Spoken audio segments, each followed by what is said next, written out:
Bonsoir chers amis de Manchester, bonsoir Banakungo. En tout cas, et pas bien so bozali, et pas bien so bokolanda biso. En tout cas, la PC binom bote mingi kolomba Manchester, Rango TV lelo. Raphaël Ngoma Molobe Nabino toujours en forme pour la compétition à moi de solo. Mikolo Masolo est belé parce que vraiment mbouke zeko tambola na nungu. Et là qu'on est na actualité Mikolo Boye.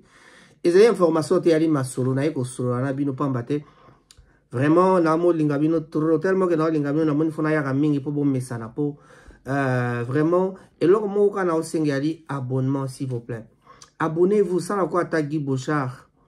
Ça la quoi ba Cyril Modogo, ça la quoi maman nene na Kinshasa Asia Sabona. Na otanga nga ba te belé te lelo pe na confirmer que FMK Masarangai FMK ma petite la bien-aimée FMK Aza déjà abonné. Bandeko ba bolingoti na Cameroun bazali ba abonné. Tlayango bandeko eloko toko linga po na bino yalite bato banso ba koka ko s'abonner po ete to koka ko sala misala malamu. Na lobi na bino eloko ni ezali ko boma boka mikolo nouvelle nini ezalite so bat ba yango mite mana bango ningani bakomi ko banga. Ce que tu dis Blaise Samba akoyebisa yo makabo ezali buro. Ce que tu ni Blaise Simbu père kolbana lolenge moko. Na bina yo roko l'anglais par le bikaka yango makeba na masolwana parce que bato wana bakotala miso mabe. Na esenga ki na bino boluka bato bol bengera ngai Daniel Safu atinda mbasu to bakisi na atinda ko ya 200 francs wana atinda yango pa ya Kagame. Il passe à la commission à défense hein. Je crois que c'est facile tant qu'on na masolo à défense. Bah payer plein 200 francs na ba seleba bibi akuda. Bon, bolimi sanga Safu ndele ngana beta masolo sa to bandi li solo na masolo ya Safu parce que Safu azali bongo na problème na parlement tellement que ba un jour public et salamaki na kati na ba quartier ndenge la tambolaka pour tout monde déranger qui est payé à sepela kité na ko sepela na sepela kité mais monokonde et bimisa ki moi maloba mabe mingi. Je crois que parlement na biso ezali na ndingisa ya ko kamata moi meko po na Daniel Safu. Et tali bisote et tali kaka bango moko ndenge bango sala misana bango tokotala soki parlement akosala nini pas à propos ya Daniel Safu. Donc soto bitolo ba masolo ya Daniel Safu Assemblée nationale, la justice sollicite l'autorisation de l'ouverture d'une instruction contre Daniel Safu. Li Kamboni et li kaki bandeko babolingo. Bandeko babolingo balobi justice asengi autorisation pour bafungola instruction contre Daniel Safu. Mais le quoi c'est muta union sacrée certainement bako voter na bango non, bako linga na bango ko sala masolo wanate. Bon, je ne critique pas le Parlement, mais je dis la vérité en tant que Congolais, j'ai le droit de dire ce que je pense. Donc motor baranga ite ke aloba ki mabe surtout makambo to bengi ba outrage mo yango na yebisa bino na koma ko banga mo yana parce que na yebaka explication nango penza malonga e balaka te soki outrage la kisakani ni valeur moko na Congo moi mobulu ezaka ko déterminer ni noana bande konanga ibana Congo na yebisi bino te so babite ngoma tango asimbaka micro ezalaka pote to solola lelo na ye na masolo ni na yebino au cours de la séance plénière de ce mardi 8 novembre ezaki lelo. Le 8 novembre le président de l'Assemblée nationale pardon ebani mabe. Bon, les informations étaient à ma solo. Le 8 novembre, président de l'Assemblée, Christophe Mbosso, a informé qu'il y a des députés nationaux dans la requête, il y a un procureur général. Après, il y a un cours de cassation pour la autorisation, il y a un méca, banda top la procédure, il y a instruction contre Daniel Safu. Demandons les résultats, il y a plein de choses qui déposé bongo na ministre des Affaires foncières Molendo Sakombi contre élu à circonscription ya Mont Amba pour na makambo maimatali diffamation imputation dommageable. Ndenge lokwa biso motomo azo sala ba diffamation na biso aso toaki na Congo de bien mais awa police azo balabino kaka ke eza makambo na bino ya nini mais tokenaye na ba côté wana. Na betela bino lisola moto aliboma o azako boma kuna na boma bino bo complétera na parler o boyebi pour toboyi au diffamation au outrage te outrage na nani ezalaka te ye utazata la valeur te outrage ezate mais buzoba oyo azosala bino boza kondima yango boza kotike tranquille ngai siko nazokipe malembe tokokende ye ntina suka batata babande ko bureau ya chambre basse pe par l'entremise ya président na bango c'est dit favorable na autorisation ya kokamata kofungola instruction wana en vertu, il y a article 102, il y a règlement d'ordre intérieur, il y a chambre basse. C'est-à-dire, dans le Parlement, bandimi ke makambo wana bakoti na maloba makambo ya safu na Parlement batala yango. Toko kende na détail na makambo safu te totala so yo le kaneni ni metango ko makaba voter to yebi ke union sacrée bako protéger talaka ka député na biso masoleza ko kenda tozo kende na suka ya mandat 2023 ba élection bako suka ndenge basuka ka.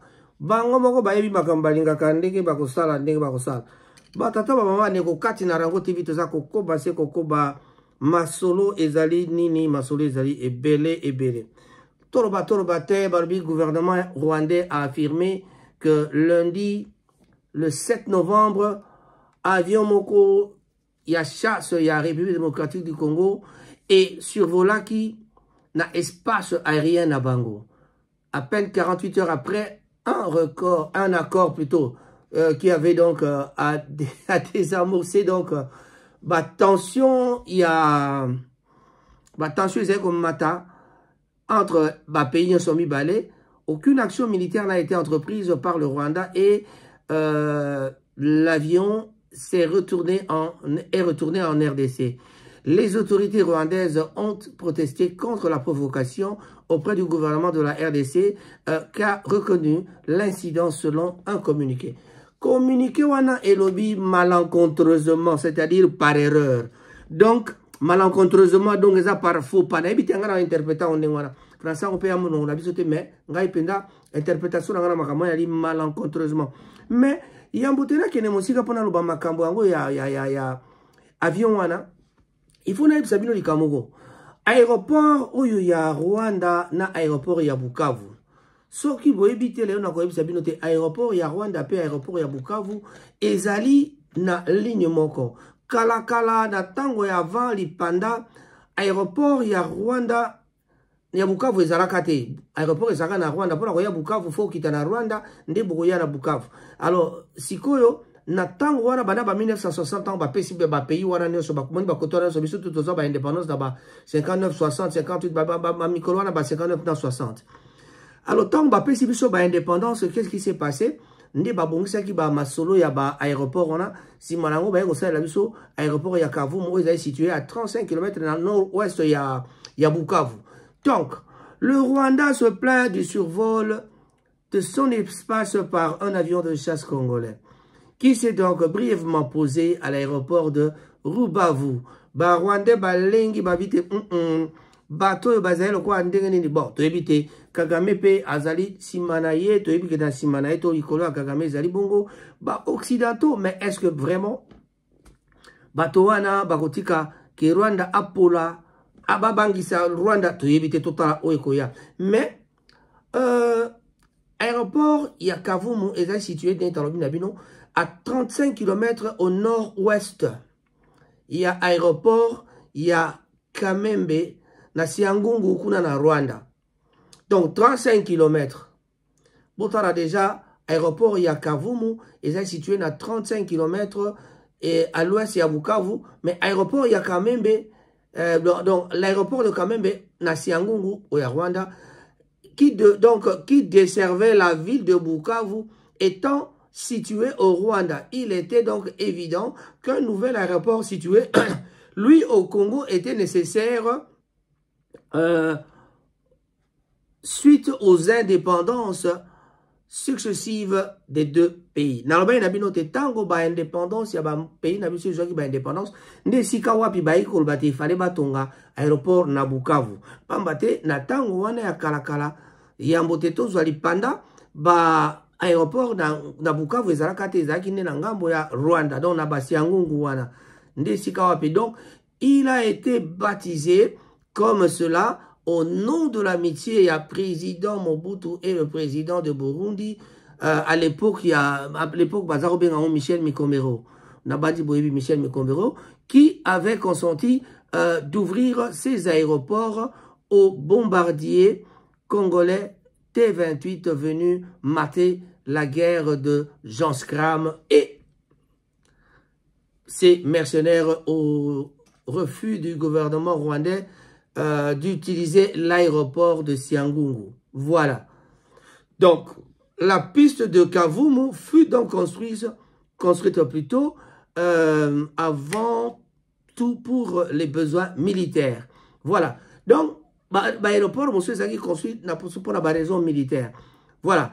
Au moment de l'indépendance en 1960, Bukavu était desservi par l'aéroport de Kamembe. Siangungu au Rwanda, donc Kamembe. Donc, Bukavu est un aéroport. Pour la quitter à 35 km, donc il faut quitter na Rwanda na Ninikuna. Et l'aéroport de Bujumbura au Burundi. Vous comprenez? Donc, on a Bukavu est à mais si on a un Makambabali pendant à l'origine, si tu as Kavumu comptait un piste à 1600 mètres x 45 mètres. Donc, Nayango, ce côté 2 heures, il y a un stationnement et Zaraki. Na une à 100 fois 100 mètres fois 60 mètres, na côté à nord, et une de 200 à 100 mètres, oui, à peu près ça, au sud. Voilà, au sud. Voilà. La piste avait été donc construite en fonction de la charge maximale de l'avion Boeing 737. Voilà. Donc, ce qui est emplacement aéroport, il y a Bukavu. Ce qu'on l'ombre dans Bukavu, voté au Kiti Boba. Donc, par erreur, pilote pas quoi comme ça. Je crois que dernièrement, dernièrement, il y a eu un problème, une confusion, na bâtissante. Au lieu de na Bukavu, bakita ki na Rwanda, par erreur. Donc, et ça, les maka mingi, erreur, on est ça, les maka mingi, parce que ce que l'ombre dans l'aéroport, il y a Bukavu, ce qu'on positionnement, donc, na bandi bato boko ko tala pe na Google boko mona que positionnement ya aéroport à Bukavu ali kaka lokwa même piste et continue ti côté kuna. Donc bande ko ba bolingo boka moite ndenge pe communiquer à gouvernement et lobby un avion a été malencontreusement donc malencontreusement na terme ngo c'est ça trop vraiment parce que ezo la kisaka que peut-être quoi ko zala nango balinga ki ba bangi sa ba rwandais mais balobi kaka malencontreusement. Donc si c'est une erreur, c'est bon. Pour ceux qui appuient que c'était une erreur, c'est bon. Pour ceux qui disent, ah, Fatih béton, ah, pour Fatih la kisi bango, ça c'est leur problème aussi. Mais, tozali na posa ya wanate. Bon, moi, si tozongi pour la construction sa ba masolo na biso lelo, to koti na masolo ni nizo koleka na Assemblée nationale. Na Assemblée nationale, député moko alobi boye. Député alobi, ah, to kabati to bengani ambassadeur ya Rwanda. Mais tozali na likambo pe na Uganda pe azali na problème ya ko déranger biso. Tozali na même problème na ba Uganda pona nini tosali bonté dans le respect le souci à intégrité. Président Bosso a monité, nous sommes obligés de montrer que nous sommes un peuple hospitalier. Le quoi toi les peuples hospitaliers to yamba kabato tozali na motema mabete to linga kabato. Nous ne provoquons personne. Nous ne provoquons même pas nos voisins. Donc, nous n'avons aucun problème avec le Burundi. Nous n'avons aucun problème avec bon, on a connu le problème dernièrement avec le delta des Ruzizi qui avait été réglé. Donc, on ne va pas parler de ça aujourd'hui. Mais le Burundi ne nous a jamais attaqués. Mais, par contre, le Rwanda, on sait que le Rwanda nous attaque. C'est une raison en plus pour que nous boutons dehors ce fameux ambassadeur. Donc, et nous continuerons de jouer la politique de bon voisinage. Pourquoi? Parce que nous sommes un pays hospitalier. Regardez la position du Congo par rapport à d'autres voisins. Nous avons 9 voisins. Et toute cette partie-là, les 9 sont là, partout. On peut en citer Angola, de l'autre côté, Tanzanie, à l'est, et le Rwanda, le Burundi, l'Ouganda, la Tanzanie. Quand tu cites tous ces pays-là, la Zambie, et puis en bas là-bas, la Zambie, quand tu regardes tous ces pays-là, nous regardons ce qui se passe entre nous et ces pays-là. Donc, nous sommes un pays tout à fait, nous acceptons nos voisins, nous n'avons pas de problème, même si on nous attaque, on était un peu comme des petits poussins, on ne voulait pas répondre, mais là, on a répondu, et ça pose de problème. Bandekoba Bolingo, député, le Bongo, Pemboso, Azonxle, Bango, responsabilité. Tous les pays hospitaliers, il faut tout tika là-bas, pays hospitalier, de façon à ce que tous aura toujours la valeur d'abisso. Moto, ou attaqué bisso, tous êtes là qui sait que toi, mi bali, to bangite, tous aïko bangate. Diplomatie, en fait, ça toi, tu sais qui t'attaque au botorbi, qui sait qu'il y a simbate. Ce que simbite, et ça, le moyen, musuto kamate.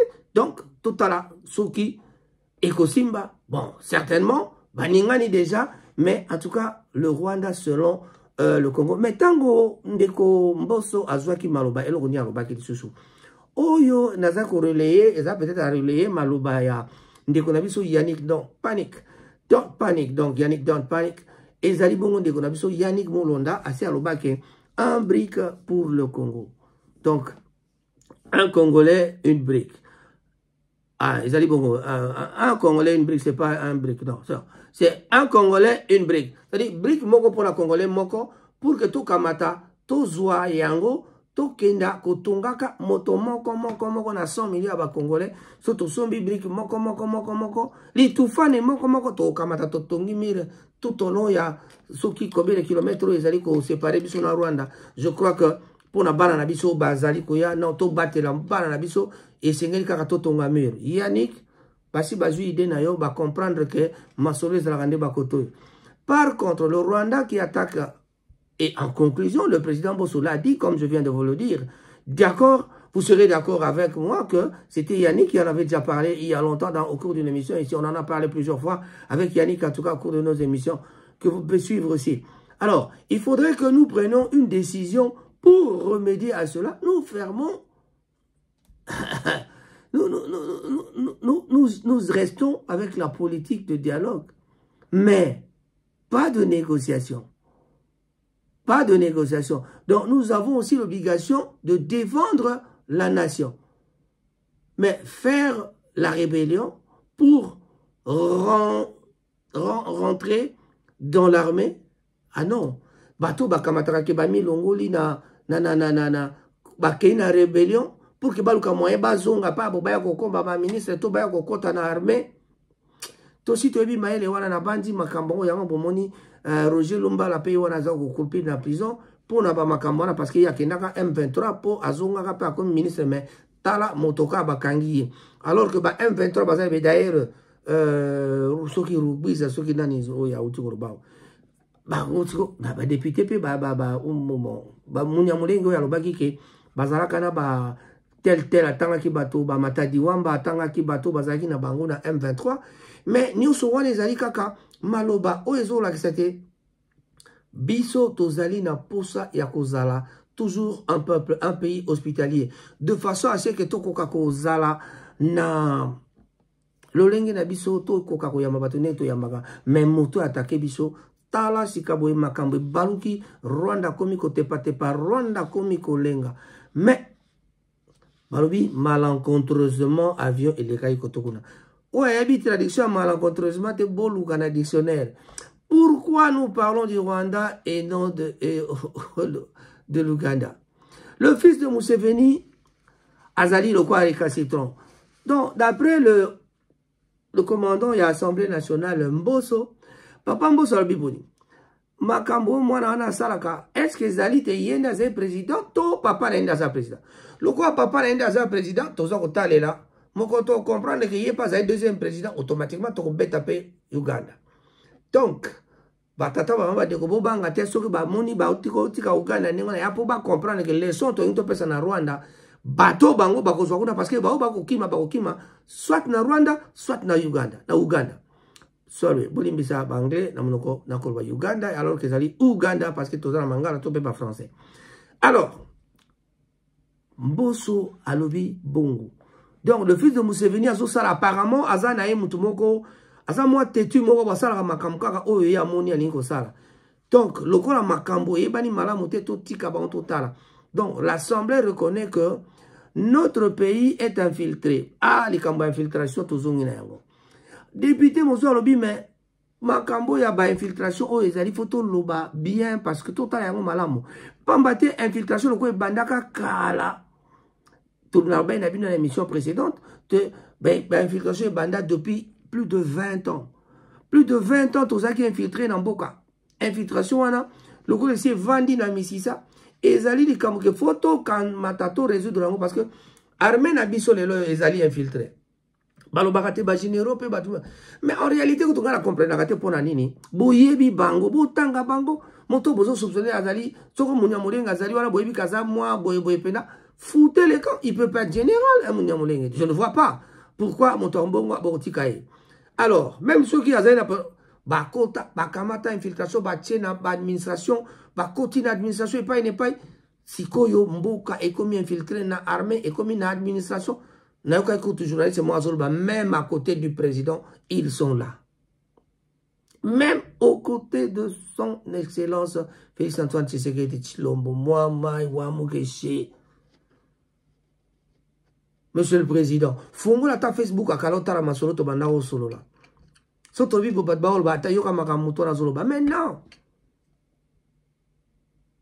moi na ezalaki to beta bakora mikosa to pesa ba conseil ba vrai conseiller za biso ba wono che wana bazana bango ba pion ba ikoluka bo podi misanga ba masanga pe ba kuna trop ma trop ba petit nga ba kuna petro bon ba petit bo travailler ka mais en tout cas masolo matia mabe parce que masolo bo sala kuna eza pe na malamote na yango bandeko talaka esika wapi infiltration ekotite ko banda na epai na banda na ba institution ko banda likolo tina se bon comment tu peux chambouler biso bo changer biso ba armao tina bolongo ki général Mbala tu éviter ça veut dire quoi administration ça autant pour la bien ça veut dire quoi mi binambo armée bolo ba ke ba mbongo ya ba soldat qui détourné to ba ke yango bon voilà non qui peut ba msuba kurba wa makambo ya bazo attaquer ba conseiller à Félix Antoine Tshisekedi Tshilombo pour na nini babike ba projet na bango ya 145 territoire wana ezé ba projet moko on dirait zali préparer kaka pour le détournement donc bokeba na 100 jours bis bokeba na bato bakokende sous prison tolobi yango lelo bokamata date tozali bongo le 8 novembre maroba tolobaka esalemaka ata tozali badeni lesi te mais maroba tolobaka esalemaka baler moko bandeko babolingo totangi Denis Lesi très menacé na France et pas ya combattant un groupe de combattants bayaki mais à titre monsieur Bimi Chouramboma a protégé qui monsieur Bimi Chouramboma a teki Denis Lesi bon Choura voilà makama ba combattant biso to kotaka yango te ngai mwana England naza combattant na ndenge na nga mamba Rolanda ya bantu betu kelanda kave voilà en tout cas Denis Lesi menacé je ne sais pas qu'est-ce qui va se passer après balobi kutumé ameka kutata koteya te ameka ta kosala ba conférence na wana kosala te mais la quitté tutesse na bango pétage akobetela bango grand pétage etalinga ite voilà makambo ya pétage moi je n'ai jamais pété les plombs je suis très bien Raphaël Ngoma molobi na bino na bimbote mingi na baibanso bavandi kati na mboka Congo na pesi mbote na bana na biso ba drôle de dame na biso ya lignée ya Ngoma ezali bongo Patricia Ngoma Alda Ngoma Priscilla Liolo na Koko Nangai Linda mwana bato ya Mama Janine Ngombo oya otiko bala lobi awa na Papa Kijabron kuna na mboka Paris Kijabron que je salue en passant et quand je dis Kijabron je salue en passant je salue aussi Janine Ngombo et Papa Léon en tout cas félicitations pour le mariage ça a été super. On a vu les films, je n'ai pas su venir, il n'y a pas de problème. La prochaine fois, on va recommencer la fête, c'est pas grave. Maman Néné Balobi, félicitations parce que tu étais pour beaucoup. Bah, maman Henriette, maman Cécile, Bananion sont en tout cas Bozali, bah, remerciements.